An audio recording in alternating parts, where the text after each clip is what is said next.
The first thing Kong does every day when he wakes up is to pull up a tree, twist off the roots, strip off the leaves, and make it into a spear to shoot at the sun. The trunk flies out quickly but doesn't hit the sun, instead piercing the sky. Kong knows he is imprisoned by humans and lets out a roar. Humans built this ecological capsule to isolate and protect him from Godzilla. Now that Kong has grown up, scientists have decided to take him back to the Hollow Earth. So, Kong was chained up and happily ate the seafood caught by the aircraft carrier.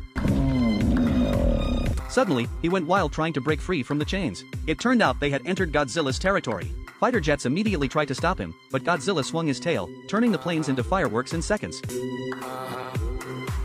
Kong, being chained, could only watch. Unexpectedly, Godzilla burst out of the water, flipping the aircraft carrier in one go. Kong was also dragged into the water by the chains. Luckily, Mark unlocked Kong's cuffs just in time, preventing him from drowning. He flipped the aircraft carrier back, spat out 2 tons of seawater, and then jumped onto a larger carrier.